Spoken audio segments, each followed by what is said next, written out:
2시간 할 줄 알았는데 4시간 가까이 했는데 아주 굉장히 알차고요. 제가 이 중계를 하다가 나중에 해야지 하다가 이제 다시 유튜브 중계를 할 시간을 놓쳤는데 여기 뭐 공성감이나 여기 별님이나 누가 전제할 수 있도록 나중에 해주신다면 제 유튜브에 올리고 싶습니다. 지금 말씀 오늘 발표를 해주신 가장 그 중심적인 내용을 발표해 주신 장영호 사장님이나 위금숙 소장님이 하신 말씀이 얼마나 소중하고 보석 같은 얘기인지 잘 모르실 거예요.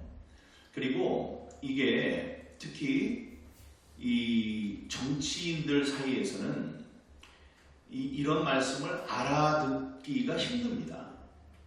그러니까 대강대강 하는 거예요. 그리고 그냥 전문인들께 맡기는 거죠. 맡기면서 이 보편타당한 정치적 가치를 추구하는 정치인으로서 놓치면 안 될 것들 이런 것이 있는데도 놓쳐버리는 겁니다. 그런데 이제 그런 곳에서 컴퓨터 뭐 소프트웨어라든가 아니면 컴퓨터 전반 뭐 해킹, 뭐 보안 또 뭐 이런 것에 대해서 관심을 좀 갖고 조금의 지식이라도 있는 분은 크게 쓰임을 받습니다. 이번에 이영 중기부 장관 같은 경우에요. 근데 이영 이 사람은 바보 같아요. 전혀 이쪽에 신경을 쓰지 않고 부정선거가 없다고 해가지고 우리 애국 시민들로부터 난타를 당했죠. 여기 계시는 두 분이 정말로 훌륭한 분들이시다 이런 말씀 드리고요. 저는 다행히 기자 생활하면서 입찰 담합 또 컴퓨터 해킹, 인터넷 인터넷 뱅킹 해킹 여기에 대해서 깊이 공부를 하고 뭐 깊이라고 제가 얘기한 거지만 하여간 저 나름대로는 기자 중에서는 KBS에서는 제일 선구적으로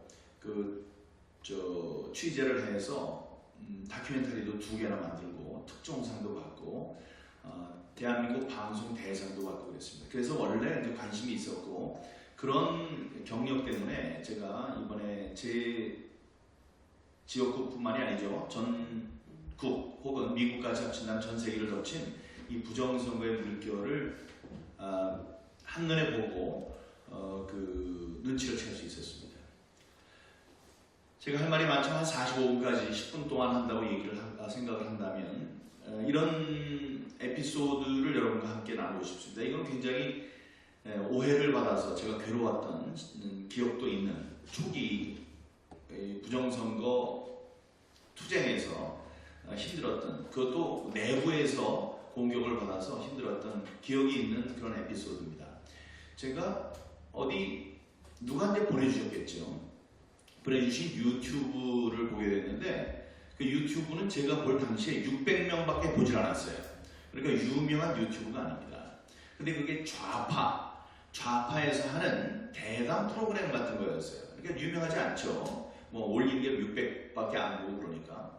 근데 그때 어떤 내용을 얘기를 했냐면 탄핵이 된 다음에 시민의 눈이라는 문성근이 조직한 좌파 시민단체가 있습니다. 그게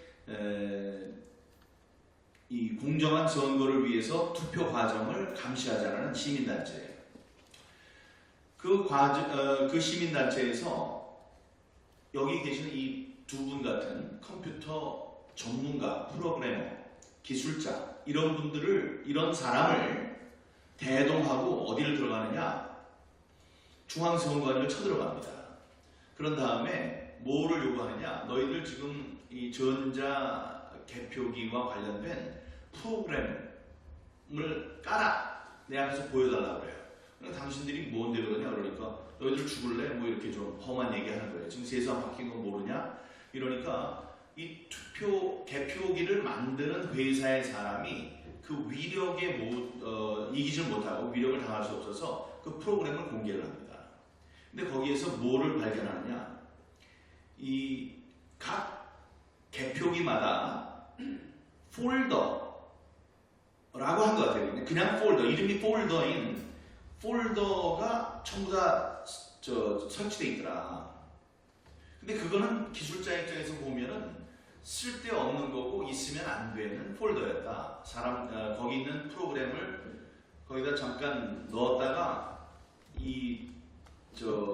접근이 가능한 사람이 전부 다 빼갈 수 있는 그런 취약한 구조에 있는 폴더가 하나 있더라. 근데 그게 전국에 있는 모든 수천 대의 개표기에 다 있더라. 그리고 더 놀라운 사실은 거기에 접근할 수 있는 암호가 미르K, MIRK 더라. 이런 걸 방송을 합니다. 그래서 그걸 어떤 증거로 얘기를 하냐면은 박근혜 정부가 부정선거를 지금까지 해왔다. 이런 증거로 이 기술자가 나와서 막 얘기를 해요. 방송에서. 그런 다음에 무슨 얘기를 하느냐. 오늘 그거를 가서 봤는데 그걸 쫙 진실을 파악을 했고 내일 대대적인 기자회견을 열어서 이것을 발표할 것이다. 이렇게 얘기를 합니다. 그런데 그런 기자회견이 있었으면 여러분이나 저나 다 알게 되겠고 특히 위금숙 소장님 같은 분은 지금도 기억을 해야 되겠죠. 기억이 없어요. 기자회견은 없었습니다. 그러나 그게 보고는 됐겠죠. 누구한테? 당시에 이제 다 정권을 잡았다고 생각한 문재인 캠프에는 보고가 됐을 겁니다.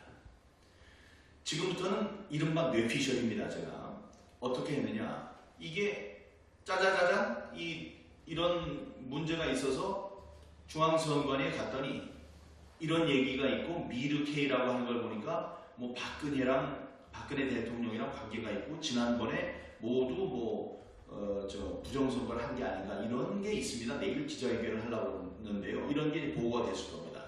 제가 만약에 문재인 캠프에 있었다면 문재인은 그렇게 똑똑하지 못했을 거고 문재인 캠프에 있었다면 스톱. 그게 무슨 말이냐.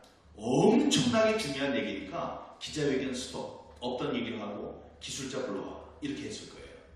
거기에 누가 갔을까요? 이것도 뇌피셜입니다. 조혜주가 불려갔습니다. 조혜주는 2002년에 대한민국에서 제일 처음으로 전자 개표기를 도입한 사람이에요. 그러니까 그 사람을 분명히 데려갔을 거예요. 이게 뭐냐? 가장 잘 설명할 수 있는 사람 그 사람이에요. 질문하는 거. 그러면 그 사람은 분명히 얘기했을 겁니다. 자, 그래서 박근혜 대통령이 이 결함이 있는 이 프로그램으로 부정선거를 자행했느냐? 자기는 했다 안 했다 얘기할 수 있는 사람이죠. 왜냐하면 거기에서 일생을 보낸 공무원이니까. 이 사람은 뭐라고 그랬을까요? 아니라고 그랬겠죠. 자, 그러면 그래도 지금 무슨 폴더 얘기하고 이런 건 뭐냐? 이렇게 해서 부정선거를 할 수 있는 거냐? 무슨 미르K 암호 얘기도 나오고 그러는데 거기서 주저주저 떠들었겠죠. 저는 그렇게 했을 거라고 봅니다. 왜 이렇게 확신하느냐? 아니 그 캠프로 갔잖아. 조혜주가. 캠프로 갔어요. 가서 그 대선을 승리로 이끕니다. 아니 선관위에 있는 놈을 그쪽으로 끌고 간 것도 골 때리는 일인데 거기서 승리로 이끌어요. 그리고 지금 나오는 게 뭐예요? 그 대선이 부정이었다라고 지금 얘기 나오는 거 아닙니까? 거기까지 너무 나갔다고 생각하십니까? 너무 나간 게 아니에요. 왜냐? 그 조혜주가 어디로 왔어요? 장관으로 왔어요. 장관으로. 선관위의 장관으로 왔다고. 그래서 그때부터 대통령 선거 이후에 있었던 보궐선거, 지방선거, 4.15 선거 계속 조혜주가 했습니다. 그리고 제대로 했으면 중앙선관위에도 똑똑하고 양심적인 사람들이 있었겠죠. 그 사람들이 그냥 이 사람 훌륭한 사람이에요 그랬겠죠. 하지만 쫓겨났죠. 중앙선관위 직원들로부터 쫓겨났습니다. 아무리 생각해도 이 사람은 그 훌륭한 사람 맞지 않다 이래서 탄핵된 거죠. 제가 이 이야기를 하는 이유는 그렇습니다. 여기 계시는 위금숙, 우리 장영후 사장님 이 두 분은 크게 쓰임을 받으셔야 할 분들이에요. 지금 이게 다 머릿속에 있는 거예요. 우리들이 여기서 뭐를 알아야 되냐? 우리들이 알 수 있는 건 하나도 없어요. 그냥 졸지 말고 설명하는 거 계속 들어야 돼. 다음에 이런 거를 생각하면 돼요. 와, 하나도 모르겠네. 이런 정상이에요. 그게 필요한 거예요. 아니, 아무리 들어도 하나도 모르겠네. 근데 그렇게 돌아가는 거잖아요. 그렇게 되면 안 된다는 거예요. 프랑스에서 하듯이 여기 이거 투명한 투표용지니까 안에 보이잖아요. 그러니까 아까 말씀드린 거 내가 그 질문을 하는 거예요. 봉투를 주는 거예요. 봉투를 주는 거야. 봉투 안에다 집어넣어. 그러면 지금은 투표용지니까 모세지만 봉투 안에 들어있으니까 셀 수 있잖아요. 사전 관내 투표도 몇 표가 들어갔는지를 다 셀 수가 있다고. 그렇게 아주 간단해요. 아주 간단해. 그리고 이 두 분은 이제 그들이 했듯이 중앙선관위에 찾아갑시다. 찾아가서 내놔라. 자신 있으면 내놔라. 내놓고 얘기를 해라. 내가 볼 때 너희들 못 내놔요. 아까 저기 장영호 사장님이 말씀하신 거는 투표의 비밀성이 완전히 보장되지 못한다. 누구를 찍었는지가 금방 나온다. 근데 이제 위금숙 우리 소장님께서는 또 말씀하셨어요. 그거를 누가 뭘 들어가서 봤는지도 다 나오니까 그걸 까다롭게 해야 된다. 이게 만약에 기계 투표, 개표, 그러니까 전자 개표를 해야 한다면 그 누가 들어가서 보는지 그것도 감사를 할 수 있도록 아주 투명하게 감사를 할 수 있도록 해야 한다. 하지만 그게 안 돼요. 안 된다고. 아까 말씀드렸다시피 아무리 봐도 모르잖아요. 무슨 프로그램을 이쪽으로 뺐다가 껐다가 했는데 거기서 알 수 있는 거는 성춘향이가 351번인가 그거를 찾아냈다는 거잖아요.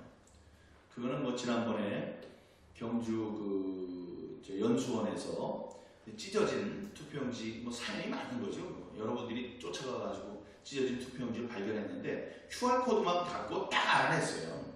지금 배추잎 투표용지 갖고 우리가 얘기하잖아요. 거기 뭐가 있어요? QR코드 있다고. 왜 지난번에 했더니 이번에 못해? 이번에 하면 뭐가 나타나요? 그건 나오거든. 배추잎 투표용지에 누구 찍었는지 1번 찍은 게 나와요. 나오니까 그거 밝히는 순간에 비밀성 투표가 아니네라는 게 발각이 되니까 이해를 못하는 거지. 이미 발각이 됐는데 뭘.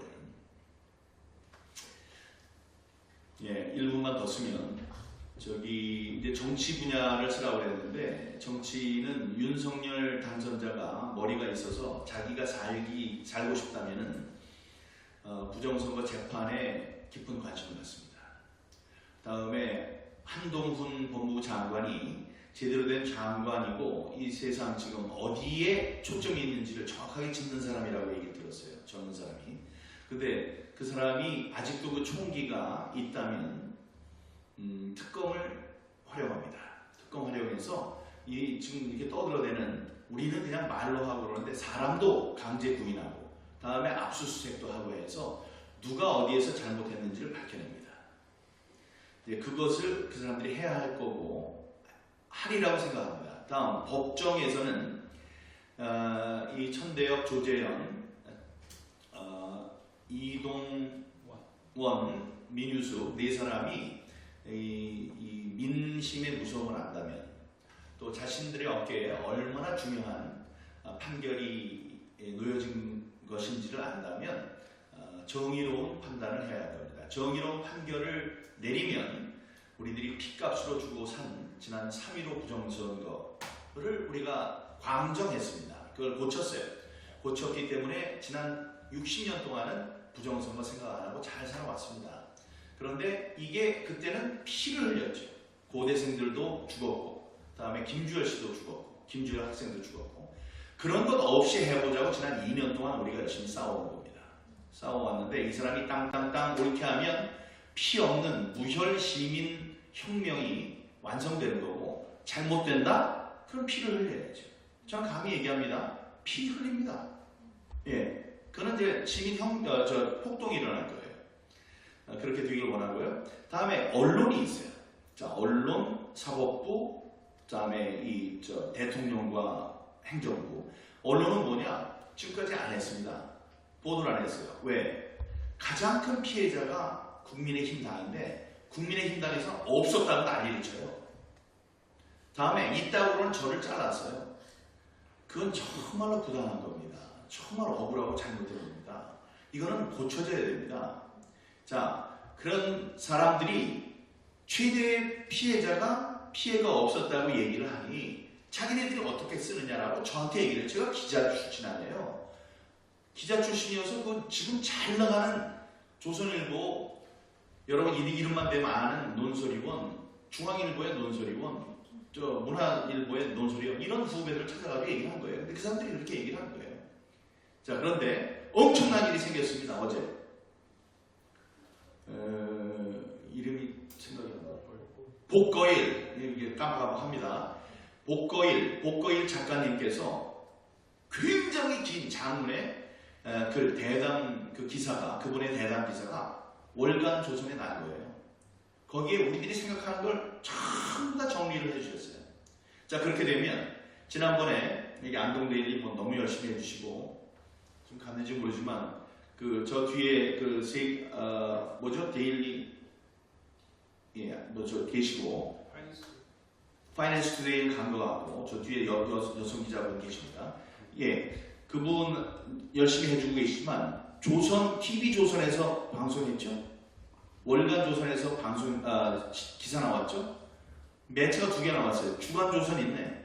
다음에 조선일보 기대하겠습니다. 이 상징적인 곳에서 우파의 상징적인, 지금까지 잘 못해왔죠. 여기에서 기사를 내는 바람에 다른 사람들이 다 쓸 수 있게 됐어요.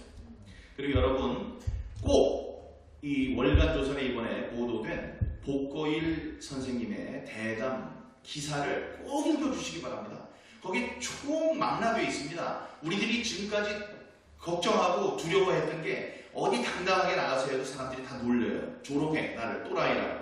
또라이 민경 뭐 이래요. 여기 있는 사람들 다 그렇지. 또라이 민경이라고 그러는데 그때 두려워하는 게 뭐예요? 음모론자. 예를 들면 이게 1960년이 경자년이었어요. 지난 3.15가 경자년에 일어났습니다. 4.15 부정선거가 2020년에, 그것도 경자년이에요. 그 경자가 별경자예요. 별경자. 민경욱의 경이 별경자예요. 그러니까 60년 만에 나타난 거를 민경욱이 해결해야 된다, 이런 얘기 하고 싶은데 또 음모론이라고 하잖아요. 근데 음모론 얘기를 하면 우리는 이거 뜨거워 그래서 비키려고 그랬다고요. 근데 복거일 선생님은 딱 얘기를 해요. 음모론 맞다. 하지만 음모론을 인류에 끼친 영향이 다대하다. 이번에 음모론 얘기를 하지만 착착착 증거들이 나오고 있는 무슨 음모론이야. 이렇게 아주 정통으로 까고 있습니다. 여러분 꼭 기사를 읽어주시기 바랍니다. 시간 말씀해 주셔서 감사합니다.